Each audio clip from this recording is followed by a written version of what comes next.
रमेश जेके का जो काम को देखते हुए बहन जो टीतू योका है जो ज़मीन देने वाला, तो उनके पिताजी का नाम है वो। उनके पिताजी भी जब फॉर्मेटिव डेज ऑफ ईटानगर जब खोलते समय उस समय में या वो काफ़ी सक्रिय रहे, तो उन्होंने बताया तो मैं गया तो ऐसा आया है और कोई लोग आएंगे उम्मीद करते हैं। जहाँ तक कि गाड़ी है, मुझे ऐसा लगा कि हम भी 87 से 2003 तक इसी लाइन में थे। तो मुझे लगता है क्योंकि उसका रमेश जेके का नाम सुनता था, कोई बताता था कि आप जैसा काम कर रहा है, हम भी बुला देते थे, लेकिन ऑर्गेनाइज वे में नहीं। उस समय तो बहुत कुछ तकलीफ था। तो जो जैसे इसका कि जो सेवा कर रहा है, एक तो तपस्या है, एक तो संघर्ष भी कर रहा है साथ ही साथ, और इतना यंग एज में करना, उनको सपोर्ट चाहिए। और स्पेशली क्या है कि जो एजेड जो पर्सन्स है, तो वो कहीं ना कहीं अपना ही फैमिली लोग छोड़ के जाते हैं, ना मेडिकल ट्रीटमेंट मिलता है और ना फैमिली केयर मिलता है। उसको हॉस्पिटल ले जाना और अलग अलग लोकेशन में सीनियर सिटीजन्स को रखना, और कोई लोग तो हैंडीकैप्ड है, फिजिकली फिट नहीं है, तो ऐसा केसेस कहीं है, तो उसको मेडिकली उसको अटेंड करना, ये माने एक जो कम आदमी लोग करता है। मुझे लगता है कि अरुणाचल का हिसाब से तो ये एक rare kind of service Ramesh JK ने जो कर रहा है, और इसमें देख के साथ देना चाहिए। और मेरे दिल को छुआ है, एक तो दिमाग को छूने वाला है, लेकिन रमेश जेके का जो काम है दिल को छुआ है। तो मैंने सोचा कि हमने लगभग 5 साल का एडवाइज़र तो चीफ मिनिस्टर किया है, तो उसमें कुछ रिम्यूनरेशन मिला है, उसको सेविंग करके रखा था एक अच्छा काम के लिए देने के लिए। तो रमेश जेके को देखा कि इनको ये सख्त ज़रूरत है, तो मैंने कहा चलो। तो आज हमारा पिताजी का भी स्वर्ग, जो आज डेथ एनिवर्सरी है हमारा पिताजी का, तो उस डेथ एनिवर्सरी में मैं उसको रमेश जेके का अरुणाचल लाइफ सेविंग फाउंडेशन को एक ये जो है छोटा सा टोपा दीदी के ट्रिब्यूट करता हूँ। और ये उस ज़रूरतमंदों के लिए कम से कम काम तो आएगा, एक छोटा सा वो जो है, ऐसे समझ के दिया हूँ। रमेश जेके अलग अलग लोकेशंस में जो आइसोलेटेड होमलेस सीनियर सिटीजन्स को रखा है। इस पाचिंग कॉलोनी में भी 3 तो रखा है। वो हर दिन आता है उसको खाना पहुंचाने के लिए, वो पहुंचाने के लिए। अभी ठंडा दिन है, फिर गर्म कपड़ा चाहिए, ऐसा करके लोकेशन से अलग अलग में रखा हुआ है।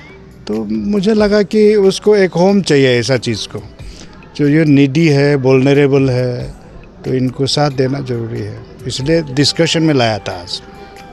ये जहाँ तक कि गवर्नमेंट का बात करें, ministry of social justice and empowerment, वहाँ में सीनियर सिटीजन का स्कीम्स है, बजटरी सपोर्ट है, अलग अलग स्टेट में अलग अलग सपोर्ट है, उसका ऊपर भी चर्चा किया।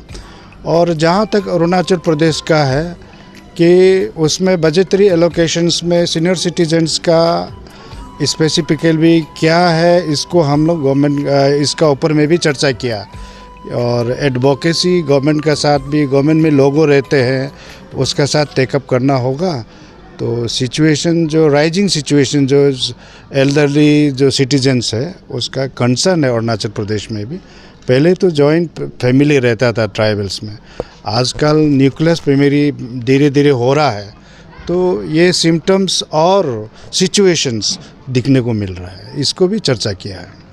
सर, हम लोग का ट्राइबल सोसाइटीज़ में बाहर लोगों का कंपेयर में इतना पेरेंट्स लोग का अबेंडन नहीं किया जाता है, लेकिन भी अरुणाचल में अभी देखा जाए तो बहुत सारा ओल्ड पीपल लोग अकेला रह रहा है, सड़क पे रह। तो आपको क्या लगता है कि मेन रीज़न जो क्या है ट्राइबल सोसाइटी में पेरेंट्स लोग का अबेंडन करने का? इसका भी चर्चा किया गया है। जनरली हम लोग भी ऐसा मानते थे, और गवर्नमेंट में लोग रहने वाला भी मानते हैं कि ट्राइबल समाज में अरुणाचल प्रदेश में ऐसा कोई नहीं है, जनरली ना जॉइंट फैमिली है। लेकिन अभी ग्राउंड सिचुएशन में रमेश जेके का जो डाटा है और जो इस फील्ड में काम कर रहा है, वो डाटा मिल रहा है, तो ट्राइबल 80% है। वो जितना जो लाभ पहुंचा रहा है, ट्राइबल्स लोग 80% अब एमंग दिस वन जिसको रेस्क्यू सर्विस किया जा रहा है, ये एक कंसर्न बात है। मुझे लगता है कि इसमें बहुत कारण हो सकता है कि कल्चरल डिस्कनेक्शन भी होगा, और प्लस आपका जो न्यूक्लियस फैमिली आ रहा है, प्लस आजकल क्या है कि एम्प्लॉयमेंट भी प्रॉब्लम होता होगा।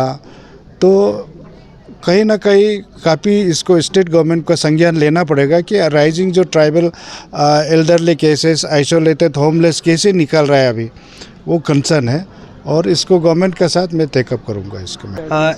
एक ऐसा कहावत है, जब मेहनत करता है ना पल आता ही है, देर से ही बद पल मिलता ही है। तो 16 साल 16 इयर्स मैंने जर्नी की है रिगार्डिंग ब्लड डोनेशंस को लेके हो, अबेंडन डेस्टिट्यूट ओल्ड एज को लेके हो। सपना था एक दिन ओल्ड एज होम बनना है करके, और मेरा ये भी सपना था कि मेरा काम सिर्फ अरुणाचल का कैपिटल तक ही सीमित ना रहे, वो पूरी डिस्ट्रिक्ट्स में जाना चाहिए, पूरे राज्य में प्रोग्राम्स होना चाहिए। लेकिन मुझे उन तक भी पहुंचने का बहुत ज़्यादा ज़रूरत था, तो बस मेहनत करता गया। 16 इयर्स हो गया, उस दौरान शायद भगवान ने भी मेहनत को देखा है, तो एक लैंड डोनर मुझे मिला है। आपको पता होगा 6 माइल्स द्री ग्राउंड की बैक साइड में है, नदी की उस तरफ में, जिसमें एक ज़मीन डोनेट किया तू योका करके दीदी है। तो अभी आने वाले समय में वहाँ एक सुंदर सा वृद्ध आश्रम बनेगा, ओल्ड एज होम। तो उन लोगों के लिए होगा जो बेचारा वृद्ध हो गया, ओल्ड एज हो गया, जिसके पास रहने का कोई जगह नहीं है। तो ऐसे लोगों को छत मिलेंगे और खाने को रहने को मिलेगा, तो ये बहुत बड़ी बात है। और साथ ही साथ मैं हर ज़िले, हर डिस्ट्रिक्ट, हर सर्कल तक जा पाऊँ, उसके लिए आज मेरे पास वाहन है। बहुत सरप्राइजिंग है, कभी कभी स्पीचलेस हो जाता है, शब्द नहीं होता है किस प्रकार से धन्यवाद करूं। लेकिन सही, किसी ने सही कहा है, अगर आप कुछ करते हो ना कोई मसीहा बन के आपके पास आ ही जाता है। बस आपके काम निस्वार्थ होना चाहिए। तो आज हमारे लिए जो ताई तगक सर है, जो एडवाइज़र तो ऑनरेबल चीफ मिनिस्टर, उसने आगे आया और सरप्राइजिंगली मेरे संगठन के लिए उसने इतना प्यारा सा एक कार डोनेट किया है। और ये 16 साल में ये पहला दान है हमारे संगठन के लिए, और इतना बड़ा दान जिसके लिए मेरे पास कोई शब्द नहीं है, बस धन्यवाद ही कह सकता हूँ। और अभी मेरी जिम्मेदारी और बढ़ गया है इससे कि मैं अपना काम को और निस्वार्थ और पवित्र और बेहतर करूँ। तो मेरी जिम्मेदारी और अपने समाज के लिए, अपने लोगों के लिए और अपने राज्य के लिए बढ़ गया।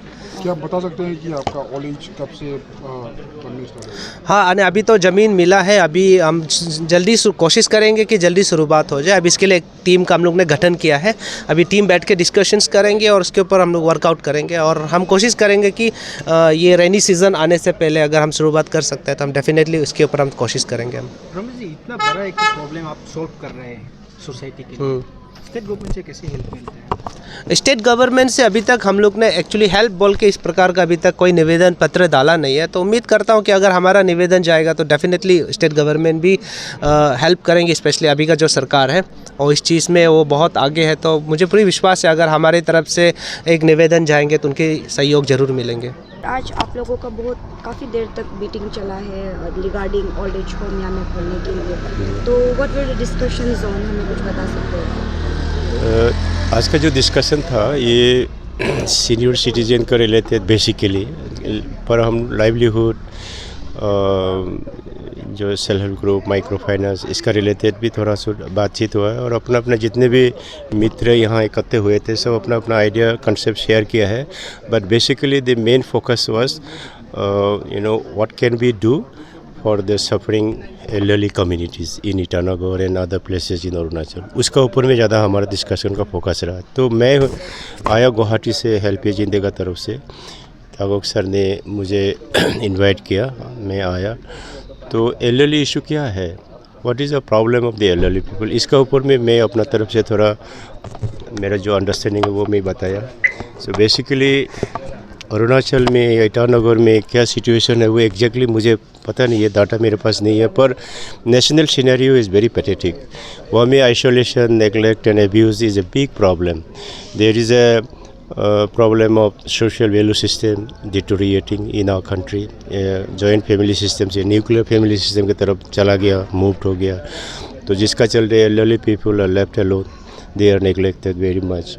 तो यहाँ में डेस्टिट्यूट एल्डरली भी एक तो केसेस आ रहा है, फ्रीक्वेंटली है, उनके लिए कोई ऐसा मेकैनिज़्म अभी तक स्टेट मेकैनिज़्म देखने को नहीं मिल रहा है कि वो सारे इशू कैसे एड्रेस किया जाए, उसका ऊपर में हम लोग डिस्कशन किया है। तो how to set up an old age home, whether old age home is actually required और नॉट रिक्वायर्ड, इसका ऊपर में भी हम लोग डिस्कशन किया। तो we have a donor here, very generous donor, जो हमें एक प्लॉट देने को भी तैयार है for setting up the old age home.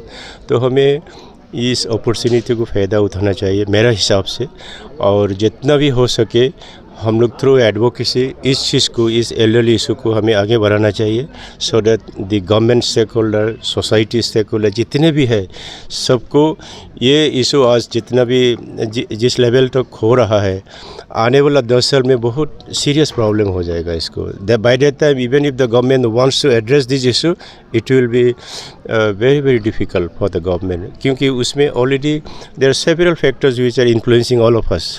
तो इसलिए छोटा प्रॉब्लम अभी है एल्डरली इशू को, इसी समय में हमको ये इशू को एड्रेस करने का टारगेट लेना चाहिए।